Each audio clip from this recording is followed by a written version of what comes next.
I really don't know. I really hadn't thought about that. As I said before, I really had a very strict career path that I never swayed from.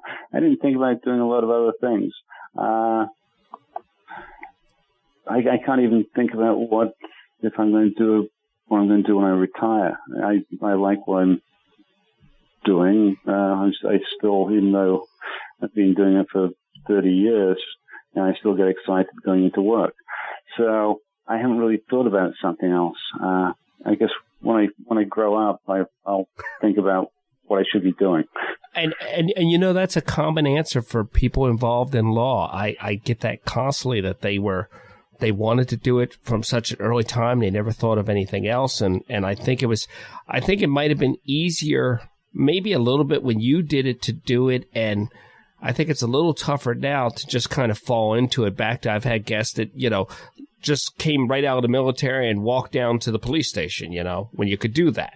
And it's much more procedural and everything now. I think it gets more and more difficult for the right and the wrong reasons.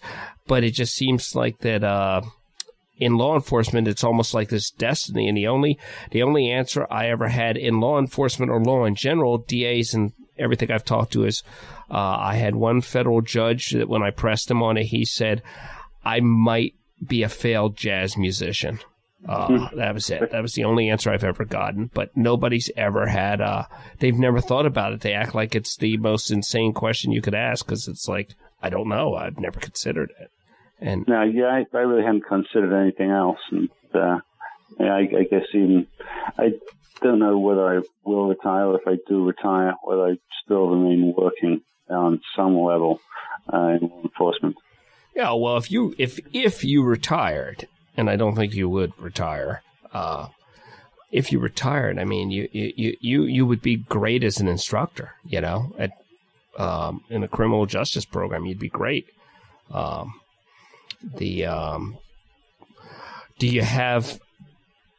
you have a favorite part of the job, or a favorite thing that you like doing, or what you really look forward to? There's just so many interesting parts. I think at the moment, one of the things I do enjoy is tracking these cell phones based on historical data. There's a lot of people bring the cases to you, and they say, we think he was here on Tuesday, we think he did this on Wednesday, and we think these two people met on Friday. And it's always interesting when you start looking at the data and you can put it into one of the tracking programs.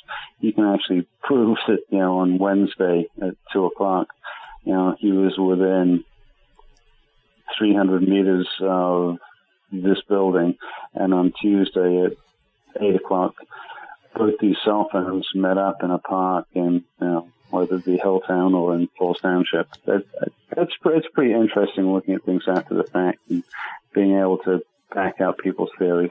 Do you ever go through this process and you're doing this, and then when you run the tracking software, it kind of exonerates the person, and you go, no, I guess the closest things we've had recently is, I'll talk around the case, but basically an incident that happened in a town in Bucks County, where the investigator told me, he said, yeah, I looked at this, and he's in the area of the crime at this time, but once I got all the information, I looked at it, and he's in the area of the crime at this time, but also his house is in the area of the crime at that time, so a phone isn't going to help you. If he was, they were going to put him at the crime scene when actually his house is at the crime scene, so he's just as likely to be making a phone call from his house as he was making a phone call from the scene of the crime. Okay, so but it doesn't most of the time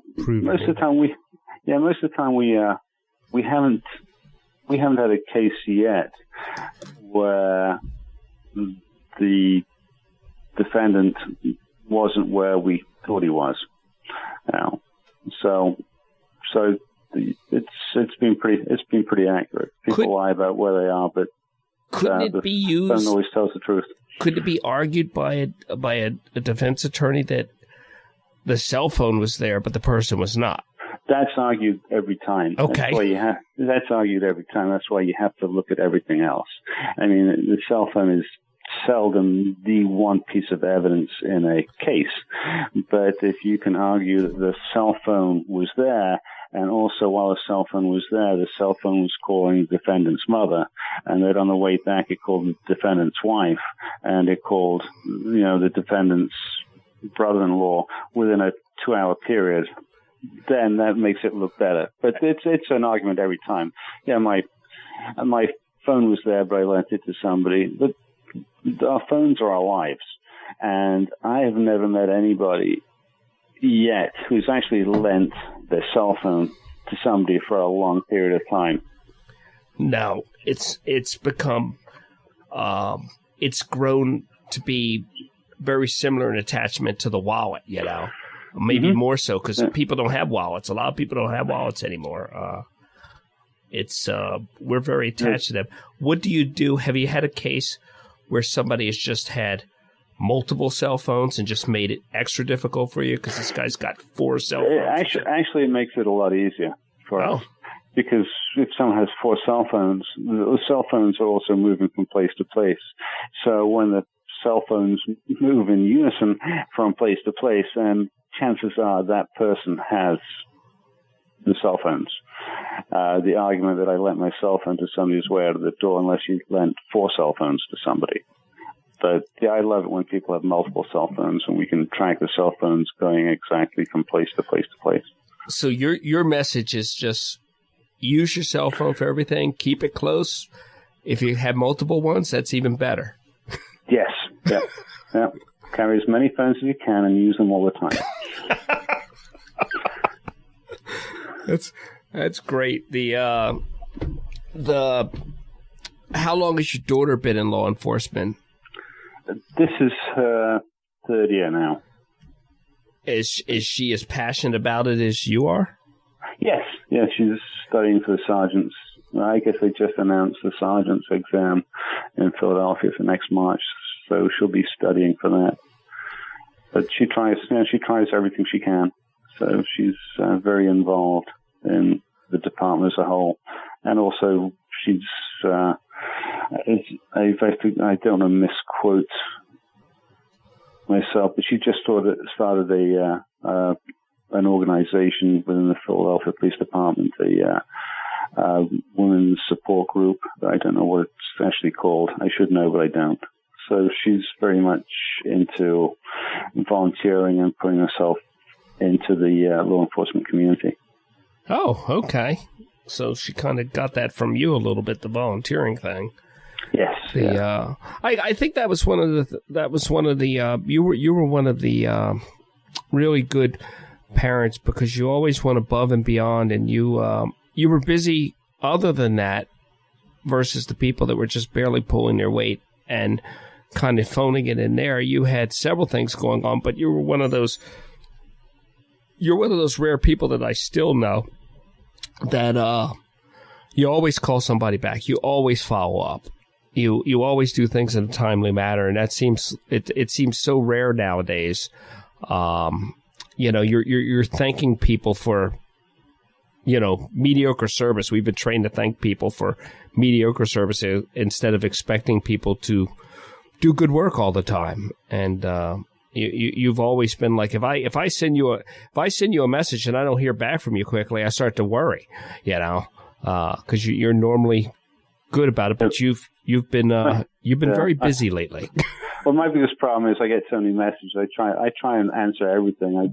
I hate not answering emails and things, but what happens is sometimes they get lost, and all of a sudden you look at the text and there was a previous text that you forgot about. So yeah, I'm not perfect in that. I'm not perfect by any means. Yeah, that tends to happen. You get too many texts at once, and I'll get back to it, and one always seems to get lost. Yeah, it's like I find it like every 5th or 10th one gets lost, and then I look back and there's this gap in this conversation, and it's like, oh, I didn't follow up with them.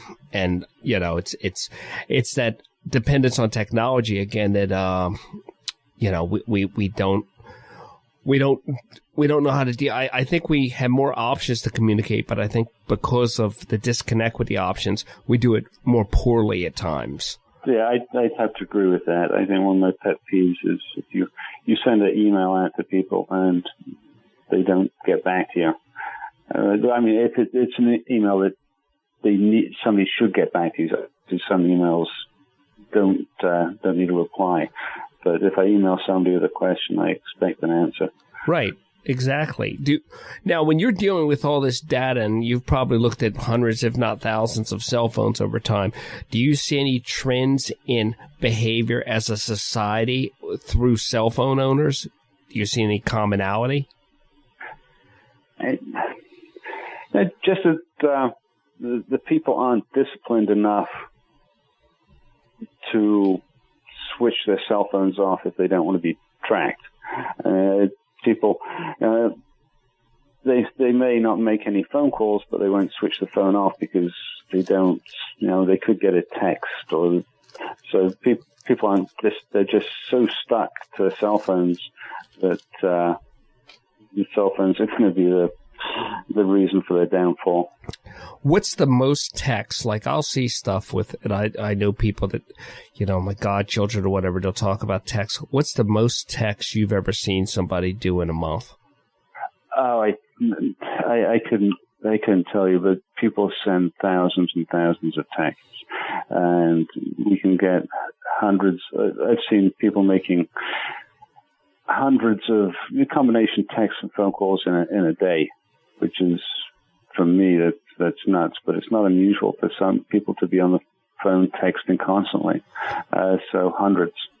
I don't understand that from several points of view. I don't understand how you logistically time it. I don't understand how you get the rest of your life done. I guess you're not participating in the rest of your life at that point. I don't understand what kind of battery your cell phone has. I don't understand many aspects of that.